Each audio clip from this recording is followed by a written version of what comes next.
Alright, welcome back to the Guitar Cave Dungeon. I like Dungeon. Dungeon sounds nice. I'm still trying to figure out a name. I don't know. Band Space? Nah, I think that's already taken. Anyway. So, previous videos, we talked about, C.F. Martin and Company's HPL guitars that are, workhorses. And after talking about them, it got me thinking about this one.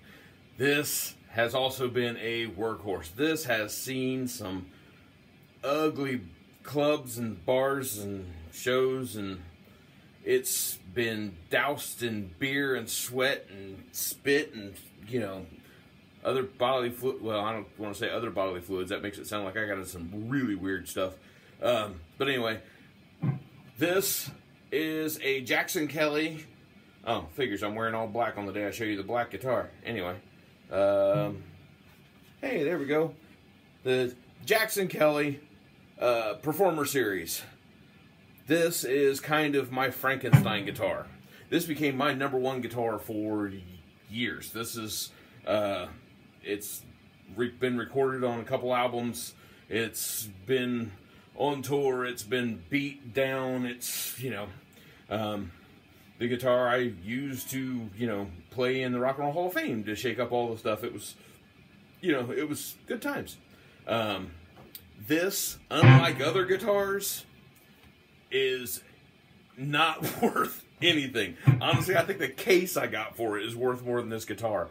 But years ago, many years ago, good Lord, it's been... I can't even remember when I got this guitar. It's been a long time ago. I purchased it off of eBay.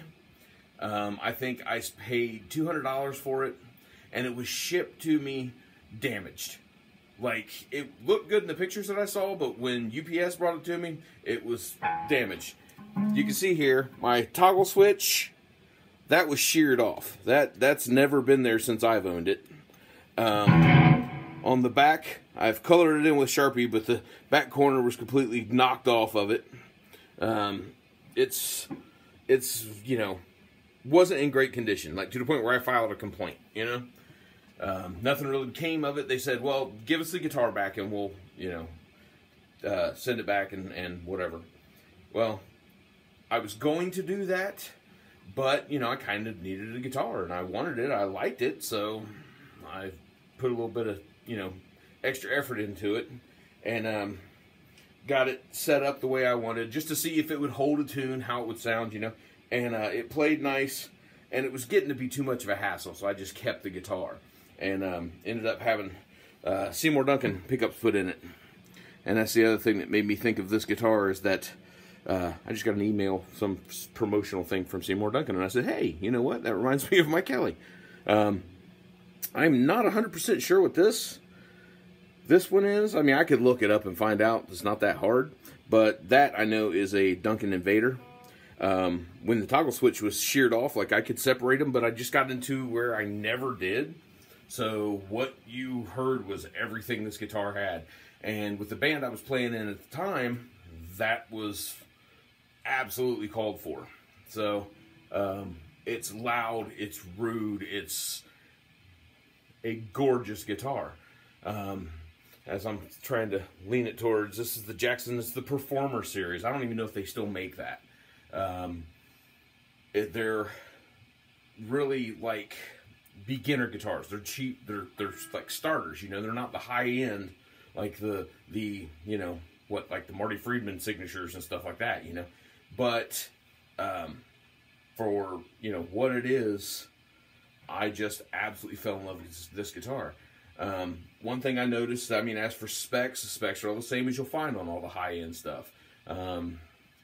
This one, like, the neck is just, like, paper thin. The action's gorgeous on it. And it plays...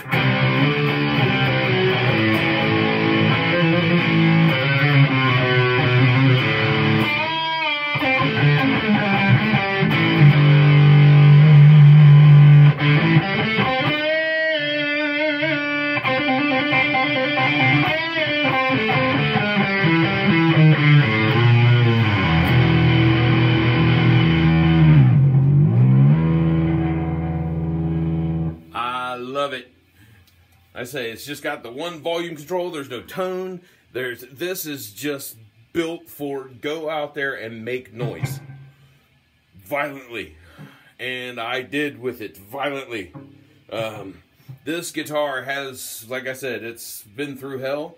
It has survived mosh pits. It's been, I mean, literally, you know, I've had, this is a testament to Seymour Duncan. God love him. I've had a full beard dumped on the front of this guitar into the electronic, into the humbuckers, and I still played the show that night. Like, it didn't phase anything.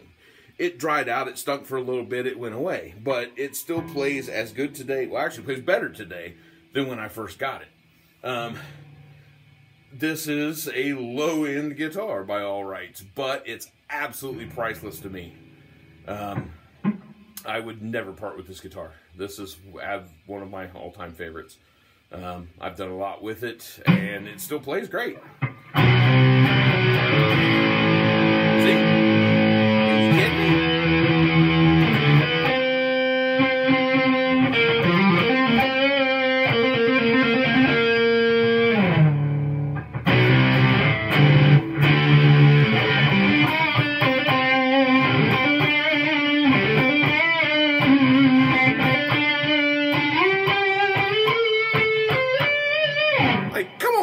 It's gorgeous. Anyway, like I said, this isn't so much a review on this guitar. If you happen to find one, I recommend picking them up. They're great. But, you know, it also comes down to maybe you don't have to spend a whole lot of money on, you know, the guitar. You pick up something, you play it. If it sounds good to you, buy it. If it's comfortable to you, buy it. Make it your own, you know. That guitar right there is hands down one of the cheapest guitars that I own. And I own several. I don't know if you can see, you know, one all stacked up. But that's one of the cheapest guitars I own. But it took me more places than any of the other ones. Make sense? So, you know, if it sounds good, play it. Till next time.